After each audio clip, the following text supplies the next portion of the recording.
Olá pessoal, vamos a mais um vídeo de cálculo numérico com auxílio do software R, ok?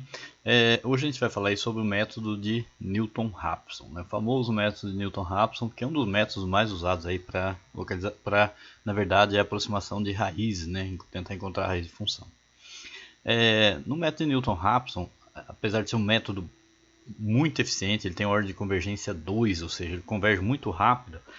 Mas isso só acontece se a raiz ela tiver multiplicidade simples, ou seja, multiplicidade 1. E o que vem ser a multiplicidade? Bom, então tem uma definição que faz o seguinte: se f ela puder ser escrita como x menos r elevado a q vezes g de x, em que g de r é diferente de zero, então r é uma raiz de multiplicidade q. Ou seja, esse r ele aparece q vezes como raiz, ok?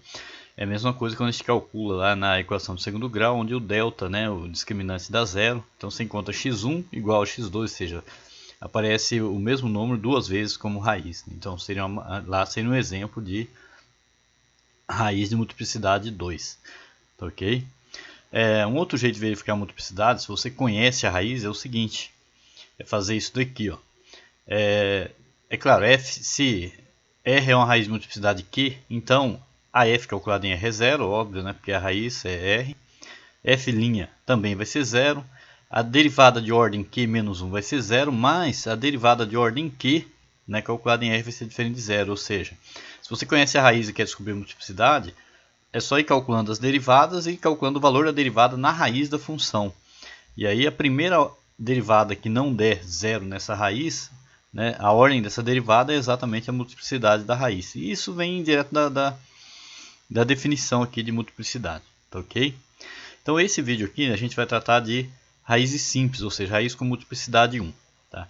Eu vou postar outros dois vídeos onde a gente vai estar tratando de multiplicidade maior que 1, só que em duas situações. Quando ela é maior que 1 e conhecida, né, que é muito difícil a gente ter isso, e quando é maior que 1 e desconhecida. Aí por que isso? Porque se a gente tiver uma multiplicidade maior que 1, o método de Newton ele se torna lento, ele passa a ter uma ordem de convergência linear, tá ok? E aí ele se torna tão lento quanto o método iterativo linear, ou como o método do meio intervalo, né? E outros métodos aí que tem ordem de convergência linear. Tá? E a grande vantagem do método de Newton é ter a ordem de convergência quadrática, né? Ordem 2, tá ok? Então essas outras modificações que eu vou fazer aí é exatamente quando a multiplicidade não é 1, mas eu quero fazer uma modificação dele para tentar devolver essa ordem, né, de convergência quadrática, a ordem 2 de convergência, tá ok? Então nesse primeiro vídeo é raízes simples, raiz com multiplicidade 1. Tá? Então lembrando lá como que é o método de Newton, xi mais 1 é igual a xi menos f de xi dividido pela f' de xi, pela derivada, tá ok? Para i igual a 1, 2, 3 e assim por diante. Né? Eu criei minha sequência com o objetivo que essa sequência converja para a raiz da função. Então vamos pegar a mesma função aqui, tá ok? Deixa eu só abrir a janela aqui um pouquinho. Aqui, coloquei uma opção aqui, trabalhar com mais dígitos, porque como o método de Newton ele converge rápido, né? Nesse caso aqui ele vai convergir rápido, vai dar muitas casas decimais corretas em poucas iterações. Então posso colocar esse comando aqui para aumentar o número de dígitos aí. No R acho que eu tenho uma limitação até 22 dígitos, tá? Porque alguns softwares tem mais, eu consigo trabalhar com mais dígitos, mas no R até 22. Eu coloquei aí a opção para ele trabalhar aí com 20 dígitos. Detalhe, são 20 dígitos e não 20 casas decimais, tá ok? 20 dígitos ao todo que ele vai me apresentar aqui na saída aqui, tá?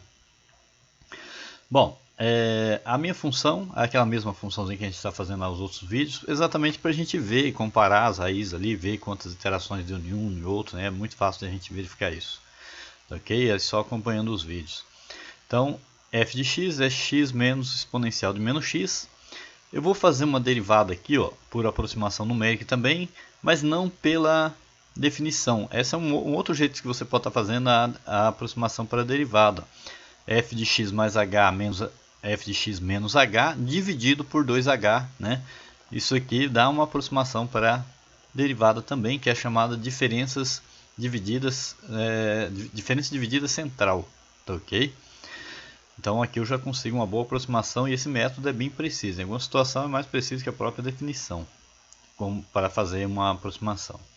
Vou criar um vetor aqui para guardar minhas iterações. Meu chute inicial vai ser 0,5, né? A gente sabe que tem uma raiz entre 0,5 e 0,6. Vou chutar aqui 0,5. Tentar fazer 10 iterações aqui, vamos ver. E aqui, ó, vê que fica bem simplesinho aqui o algoritmo. Para ir indo de 1 até n, xi mais 1 é xi menos f de xi dividido pela derivada de xi que eu criei aqui. Tá vendo? Com esses comandos aqui, né? É o meu df. Olha que eu rodar aqui, o que a gente vai ter? Já calculou as 10 iterações. Vou colocar aqui os resultados numa data frame, eu criei uma tabelinha para ficar mais fácil de visualizar. Um jeito de você colocar nome nas colunas, eu tinha dado um comando lá que é chamado callnames, né? Mas tem um outro jeito de fazer também, que é colocar direto aqui, ó. Eu coloco o nome aqui entre aspas e depois aqui, né, o meu vetor que eu criei lá, né? Depois aqui novamente, aqui é o erro, tá ok? Ah, mas por que o erro é calculado dessa maneira? É só dar uma olhada aqui, ó. Subtrai xi em ambos os lados aqui.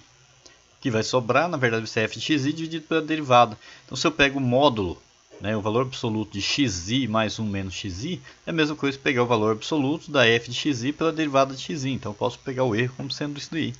Tá ok? E aí, vamos ver como que ficou aí os resultados, né, gente? Olha lá o que aconteceu, ó. Ele fez 10 iterações, né? Só que ele fez 10 iterações, o que acontece aqui, ó? A partir da sexta iteração, os resultados se repetem. Por quê? Porque todas as casas decimais aqui já estão corretas. Se a gente der uma observada no erro, ó, na sexta iteração aqui o erro está dando 0. É claro, está dando 0, né, até com 16 casas decimais corretas, se a gente olhar aqui. Não é que o erro aqui já é 0, essa raiz é exata. Não, é porque eu tenho uma limitação de dígitos aqui, né, e acabou dando 0. Mas eu posso garantir que eu tenho aqui pelo menos 16 casas decimais corretas. Tá ok? Então é essa a ideia aí. Então vê que para raízes de multiplicidade 1, né, raízes simples, ele é bem eficiente, né? Vê que aqui eu com 5 iterações apenas, né, bastava fazer 5 iterações para eu conseguir 16 casas decimais corretas. Nos outros métodos lá eu conseguia 3, 4, né? Aqui já 16 com 5 iterações. Vê que é muito rápido. Tá ok? Mas isso só acontece se a multiplicidade da raiz for 1. Se for maior que 1, aí a gente tem que fazer algumas modificações aí para que ele continue rápido, senão ele vai ficar lento. Tá ok? Que é o que eu pretendo postar em outros vídeos aí. Eu vou postar mais 2 vídeos falando de multiplicidade no método de Newton-Raphson. Tá ok? Bom, aqui vocês viram que eu usei aproximação para derivada. Só que tem que tomar um pouco de cuidado, porque se eu tiver que fazer várias derivadas e começar a usar aproximação da aproximação para aproximação, isso pode ter uma propagação de erro, pode interferir até mesmo na convergência, tá ok? Ah, mas então como que eu faço a derivada? Uma coisa que eu poderia fazer é manualmente achar a expressão da derivada e definir aqui usando a expressão da derivada, né? Ou às vezes eu poderia usar o próprio R para derivar para mim. Tá? Então, como fazer derivada no R? Eu já vou postar junto com esse vídeo aqui, por quê? Porque dentro do método Newton a gente precisa de derivada. Então, vamos lá. Ó. Vou zerar aqui. Esse rmlist ele apaga, ele tinha que guardar tudo isso na memória. Então, aqui ele está apagando tudo, não tem mais nada na memória dele. Posso até limpar a tela aqui. Acabou. Tá? Então, dentro lá do método Newton, eu poderia ter derivado dessa maneira. Fazer isso daqui. Aí, o R ele não consegue derivar a função, mas eu consigo jogar uma expressão para ele derivar, tá ok? Então, vou pensar o seguinte, ó, esse quot aqui, ele faz, na verdade, ele define uma expressão, mas o R não consegue ver isso como uma função, tá ok? Então, se eu pegar aqui, ó, rodar isso daqui e ver quem que é meu F aqui, tá vendo? Uma expressão de x, x menos s de x. Se eu tentasse digitar aí sem esse comando que é cots, está vendo o que queria acontecer? Deixa eu só dar um exemplo aqui para vocês. Menos esp de menos x. E eu tentar fazer isso, só que o que vai acontecer? Ele sempre espera que esse x seja um valor numérico, né? Então ele fala, ó, objeto x não encontrado. Então não adianta eu querer digitar a expressão direto. Só com esse comando aqui é que eu consigo fazer ele aceitar uma expressão igual tá lá. Tá ok? Deixa eu limpar aqui de novo, que eu gosto sempre. Então aqui ele tem a expressão. Ok? Vê que não deu erro, ele está lá com a expressão memorizada, não é uma função para ele, é simplesmente uma expressão. E aí como que eu faço para criar uma função a partir dessa expressão? Eu posso, chamei de f, eu chamei aqui de f, então eu chamo aqui de fx, que é uma função de x. Então vai ser uma function, e aqui eu uso esse comando eval f, onde f é a minha expressão. Aí ele vai pegar e criar a função com aquela expressão, tá ok? Tá? Então é dessa maneira que eu faço. Por quê? Porque ele só consegue derivar, na verdade, a expressão. Ele consegue a expressão da derivada. Tá? Então, suponhamos aqui, que eu criei a expressão, aqui eu tenho a função dada por aquela expressão, e aqui eu vou ter uma derivada, a primeira derivada, que eu vou chamar de f1 aqui, que vai ser d, isso aqui é o que deriva, f, que é a minha expressão, e aqui em relação a qual variável que eu estou derivando. Então, se eu fizer isso daqui, olha lá, já memorizou, vamos ver quem que é esse f1. Olha, esse f1, olha lá, é a expressão para derivada. Se você pegar a derivada de x é 1, a derivada de exponencial de menos x é menos exponencial de x. Então aqui vai dar mais, né? E ficou aí a expressão para a derivada. Mas não adianta que isso aqui, o R não está vendo isso como uma função. Eu posso proceder da mesma maneira. Então eu coloco d.fx, esse nome eu criei aqui, como uma função eval f1. Então ele vai pegar esse f1, essa expressão, e criar uma função com essa expressão. Tá ok? E aí agora sim ele tem uma expressão para derivada. Tanto é que se eu quisesse calcular aqui, por exemplo, num ponto, ó, f1, né, de, sei lá, 2, o que ele vai dar? Ó? Ele dá um erro, ele não vê isso como uma função, então não consegue calcular f1 de 2, né, a derivada no ponto 2. Só que se eu pegar aqui onde eu criei, ó, d.fx, né, de 2, olha lá, ele calculou o valor numérico da derivada, né, quando x é igual a 2, tá ok? Então, vê que é um pouquinho mais trabalhoso, mas dá para criar a derivada, né, de fazer as derivadas usando R, né? Você não precisa nem, às vezes faz tempo que você viu derivada, não lembra mais como que deriva, mas dá para fazer no R, tá ok? Aqui eu só coloquei um exemplo quando fazer segunda derivada.